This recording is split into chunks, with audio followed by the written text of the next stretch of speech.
Hello, everybody. Thank you for those who have joined already. My name is Clem. I am a project manager at Forterra, and I help to manage the Green Seattle Partnership. This is also my first time going live on YouTube, so if someone can let me know if you're able to hear me in the chat, maybe let me know if you're here, and then I'll get started with some of these questions. We have lots of questions that we are going to start kind of broad and then go into specifics. If anyone has questions throughout, feel free or want clarification. Thank you, Jacob. My colleague, Jacob de Guzman, who is an interim plant ecologist with the City of Seattle and the Green Seattle Partnership, currently is here in the chat to help support. And we'll be dropping in some information into the chat as well. I also want to see if I can turn my closed captions on. I think that might be up to individual viewers, and then I'll add it afterwards. But I think we can go ahead and get started here. Thank you all so much for joining now, or if you're watching this later, to get your questions answered. So we are going to start just broadly talking about what the Green Seattle Partnership is and how everything all fits together. Thank you, Natalie. Good to see you. So the Green Seattle Partnership, as many of you probably already know, was created in 2005 and is a collaborative effort between the City of Seattle, Forterra, where I work, many other nonprofits and groups, including Earth Corps and others who helped to start this organization, this partnership in 2005. Now, 16 years later, is a very robust partnership with many, many paid contracted partners, others who are just engaged through the community, and volunteers and other companies who support the partnership, as well as crews who manage some of our lands that volunteers can't work on. And we'll get into that here in a second with some other questions. But sometimes the Green Seattle Partnership is a little bit hard to summarize because it's such a collaborative effort that has many different boots on the ground doing all sorts of both environmental restoration work and community engagement to really make sure we're meeting the community and their needs, and that being a really important part of our work. So the next question we have here, and like I said at the beginning, feel free to add any other questions you have into the chat, or if you'd like any clarification about anything as we're going through. I'm answering all of the questions that have been submitted on the application so far, and I'm happy to answer anything else as well. So next question is, how does the Forest Steward position fit in with the rest of the partnership? And, the Forest Steward position is essentially one of three kind of groups of people who are helping to get the on-the-ground work done. So Forest Stewards are one of those groups. The two other groups are those professional crews that I mentioned. So we have one of the other plant ecologists at the city, Michael Yadrick, helps to manage all of our professional crews. Some of those crews are, companies who we hire external to parks. Some of those crews are the natural area crew, which is a crew within the Parks Department, and some of those other Parks District crews that support the work.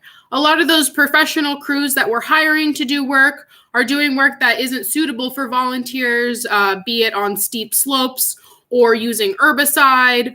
And sometimes they're also able to just get a jump start by using power tools that we don't permit volunteers to use to really, clear a large swath of Himalayan blackberry that's never been touched before, is an example. And then, so we have our crews, we have our forest stewards, and then we have our partner organizations. Many of our partner organizations are contracted to either lead volunteer events, potentially in an area where we recognize that we really want a stronger hold with the community and we want to be paying folks to do that. Some of our other partner organizations, so some are hosting volunteer events, others are hosting and creating youth crews and other paid opportunities for youth and other folks to get engaged with the partnership, recognizing that, the volunteer path isn't available to everyone. We would love to bring the volunteers into the partnership, but recognizing that we really want the partnership to involve everyone possible. Really great question. How often do crews work with forest stewards? So our crews don't really work directly with forest stewards. Michael Yadrick, that plant ecologist at the city, is the one who coordinates the crew work. And once you're a forest steward at a designated site, when we do our site visit and create your work plan, part of that work plan, there are sections in there that talk about crew work that needs to happen at the site. And then forest stewards are able to submit a form asking for particular crew work that needs to happen at their site, herbicide treatment that we use as one of the tools in our toolbox of getting rid of invasive plants. If we're bringing a cistern, sometimes we have watering on site, and crews will do that. Sometimes people, like I mentioned, want a kickstart, and there's a new section of blackberry that they've never worked on before, and they're able to submit for a crew to come in and use a power tool to remove that. That being said, there are limited funds and crews to spread around the city. And so then it is Michael Yadrick's job to kind of look at all of those requests for the year and create a citywide scope of work that will treat everything that needs attention throughout the year. And myself and the other plant ecologist, Jacob or Eric Sterner, who will be back in the fall. He's currently on paternity leave. But we all are in communication. Michael sends out those scopes of work that talk about what crew work is going to be happening at the park that you are the steward at. So you're aware of the work that's happening, but not necessarily working directly with the crews.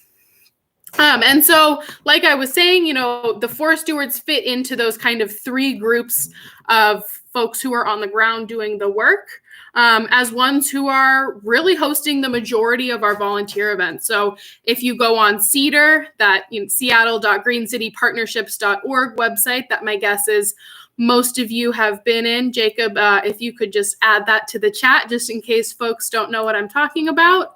But on that website there, most of the events listed are led by forest stewards, and that's really how we're able to amplify the reach and the impact of this partnership, because our forest stewards are able to host all of those events, really bringing everyone into this partnership in this community. So that is how the forest steward position kind of fits in. It's not a silo. We really want to work collaboratively between all of the different resources that we have. And myself and the plant ecologist at the city are really your contacts to help make all of those connections throughout the partnership and see how we can best be utilizing all of our resources and connections. So the next question we have here, we have a couple people who want to hear more about learning opportunities associated with this position and what some of those ongoing opportunities for training and learning are. So we do have frequent trainings. They used to be in person, and hopefully in the next year or so here, they will maybe be in person again. But we host frequent trainings as a partnership. Jacob will add the link for our training video website where you can see a lot of our past trainings. We typically record them and post them so that if you're not able to make it, you're able to reference it at a later point. Those are posted below, and then up above, you'll see any ongoing training opportunities hosted directly by the Green Seattle Partnership. In addition, I also send out a monthly email called the Monthly Mulch to all of our forest stewards. And every month I include at least 3 upcoming training opportunities that are hosted by, partner organizations that would be relevant to your work as a forest steward. And hopefully, those trainings are able to be interesting to a diverse audience of forest stewards. Some are more about community engagement. Some are more about nitty-gritty restoration resources. And so, I think we're able to continue that ongoing assistance. In addition, there's also, I always say at our site visits that us staff really should be here as resources as well. We are, always here to answer a plant ID question or, walk through exactly how a particular area should be handled. That's definitely what we're here for. And so, definitely willing to dive into technical questions with folks if they feel like they're not getting ample information from the Forest Steward Field Guide, which, I have here printed. You have access to this online. Jacob, I'm not seeing these links coming through. I'm not sure if you are able to hear me. I can add this training videos one here, but if you could also add the Forest Steward Field Guide link, that might be helpful. This is a really fantastic resource. If you become a forest steward, you will get a printed version of it. But like I said, it's available online. And this has, all sorts of information about both doing the restoration work as well as, the kind of safety considerations and community engagement side of things. And so we hope that there are lots of different types of resources ongoing and are always open to feedback from forest stewards. If there's a particular training or topic that you'd be more interested in hearing about, we always want to hear from our forest stewards as well. In addition, there are also some other, in addition to just the training videos that are posted up there, we also have the restoration resources, which have some more information about doing specifics. No worries, Jacob. Luckily, since you gathered them, I have them here. So yeah, we on the webpage, that second link that I sent there, the restoration resources, there's information about working in some specific ecosystems, working in wetlands or working in some drier areas, and then information about bird habitat and pollinator habitat. So I think that unless anyone has any follow-up questions about learning opportunities, I think I'll move on to the next question, which is similarly related. I think, so the question is, what advice do you have for someone starting out in the outdoor work field who is eager to gain more experience? Are there other entry-level opportunities besides general volunteering with the Green Seattle Partnership? And I think, this forest steward position is the kind of next, aside from just doing general volunteering with the Green Seattle Partnership, this is a really great way to kind of take some autonomy over a site and get to make some of those decisions, which is, something that we don't take lightly, that being a steward of a site. I would say being a forest steward really gets you tapped into what we call the Green Cities Network. There's now a network of 15 green cities ranging from Everett down to Tacoma. Seattle was the first one in 2005 and helped to create this Green Cities model. And so, you will at these trainings and through various, we have, a Facebook group, and there's other ways to engage with that whole network is a really great way to network. And potentially, if you're someone who's looking for a paid job, a way to get that experience. I also wanted to add that, this field guide can definitely be utilized outside of just your forest steward work. This is honestly a really great resource to just use in general for potentially doing work in your yard or, learning about more specific restoration techniques that might be applicable for other parts of your life. So we have a question: what sorts of tools can Green Seattle Partnership offer to help advertise restoration events for individual stewards? So our Green Seattle Partnership website, we have two websites. There's the greenseattle.org, and then there's what we call CEDAR, Centralized Data Repository, makes the acronym CEDAR, which is our website where you register for volunteer events. And Forest Stewards have the ability to post events here.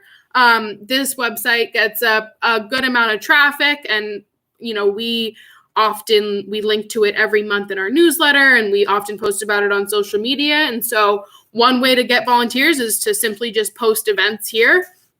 And chances are you'll get at least a couple of volunteers that route. We also have some other methods. We have a volunteer match website that Forest Stewards can utilize. You'll actually find a training video on how to use that on that training videos website page. We also have, if there's a volunteer event, you're super excited about and you want some extra folks to come out, that's something you can shoot me an email about, and I will happily advertise it on our social media and hopefully drive some more people out.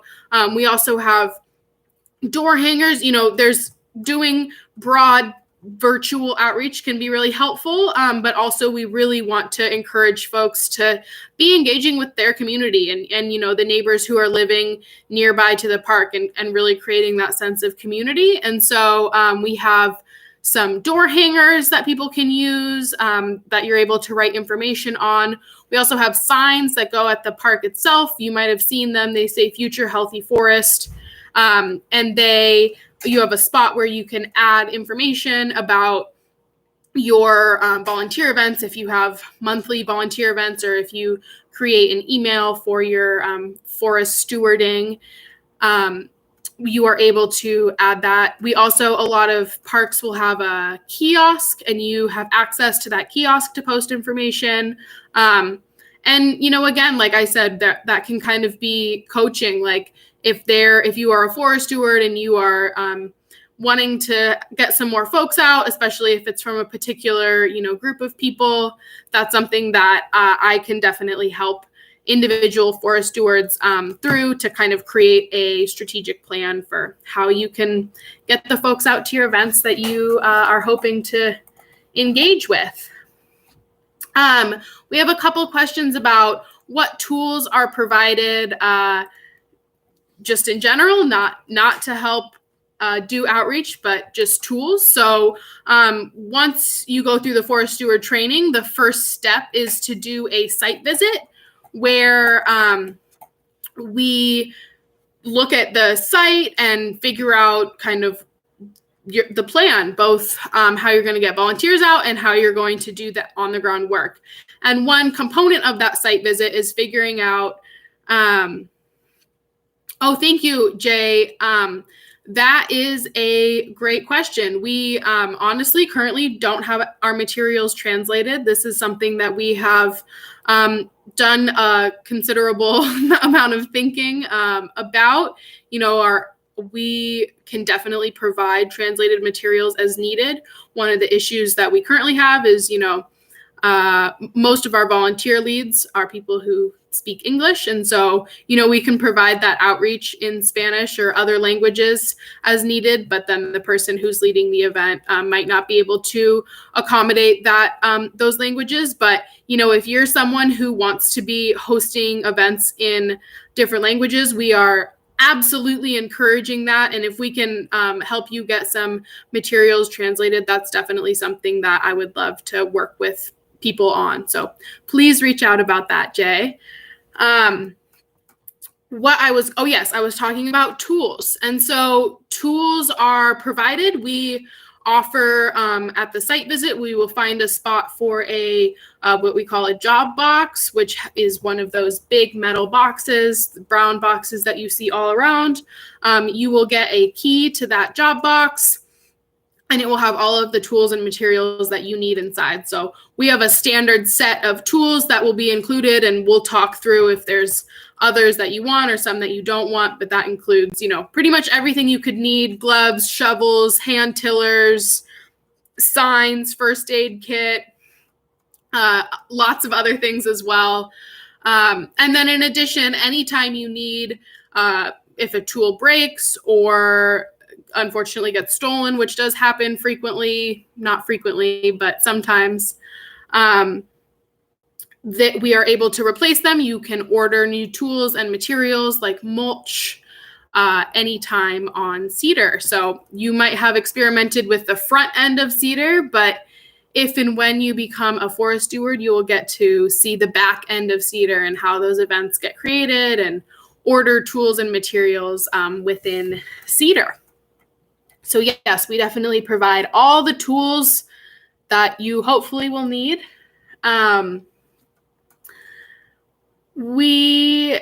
Someone has a general question of what do I need to do to prepare, any references that you'd recommend. I would definitely say that, if you're able to start reading through the field guide here, the digital version, I will drop in the chat here. And then also looking through those restoration information for forest stewards, those links that I dropped, there's going to be lots and lots of YouTube videos and resources there that will help you get started on some of that information for forest stewards. Let me get this Forest Steward Field Guide link for you. Luckily, this is a website I go to frequently, so it'll come up quickly here. Please let me know if anyone else has any questions or wants clarification on anything. That was most of the questions that we had submitted via the application.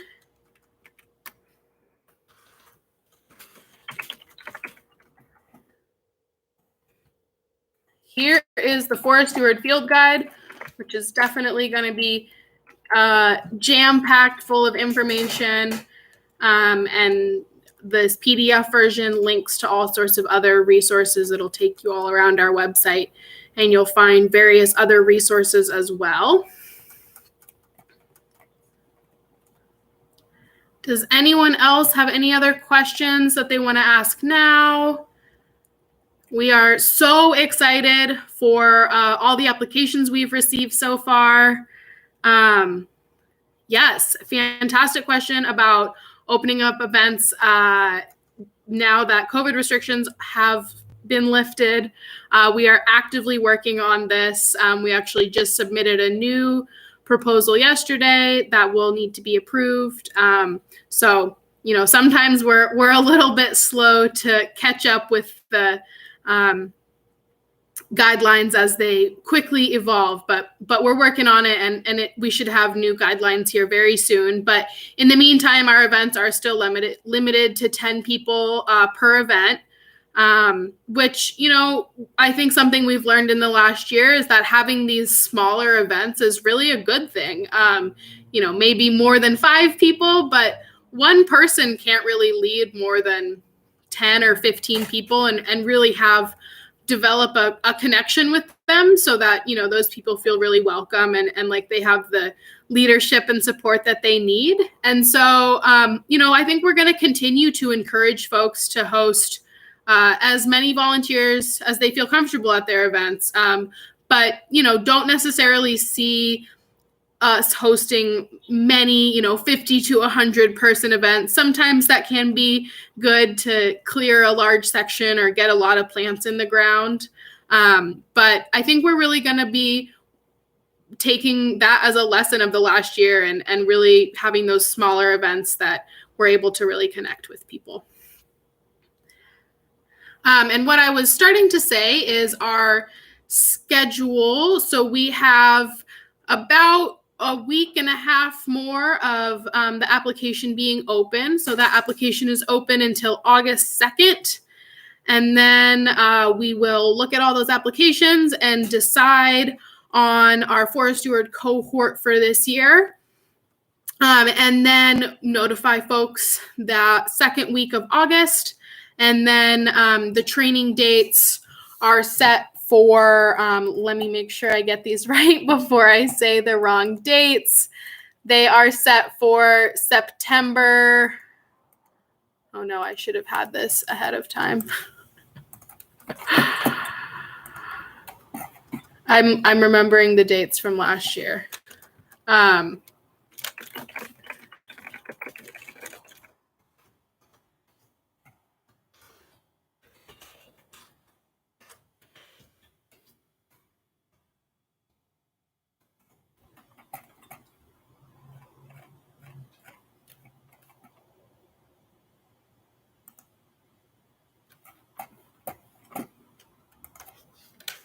Of course, now this isn't coming up. I found that other link quickly, but this one's taken me a little bit longer. And I want to make sure I give you all the correct information.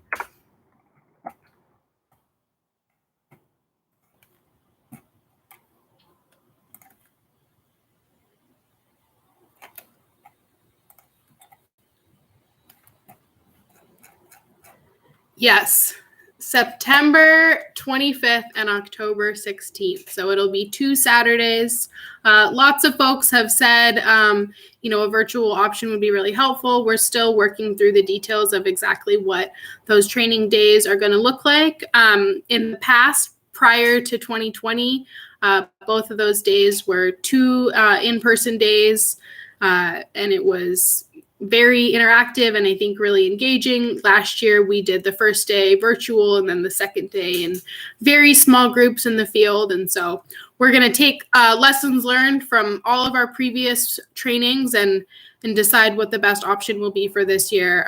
But if you have any particular accommodations that, would be helpful, some people have submitted them in their applications, but please don't hesitate to reach out and let us know if there's anything that could be helpful for you to be able to make you come to the training. We want to make sure that anyone who wants to get trained as a forest steward is able to do that. Well, if no one has any further questions, I think we can end this YouTube Live. Thank you so much for those of you who submitted all of your questions and who have submitted your applications so far and who joined us for this YouTube Live, and who have, just expressed their interest in becoming forest stewards. It's been really great to see all of the applications come in so far, and we're really excited. So I will see you all later, and thanks again for joining.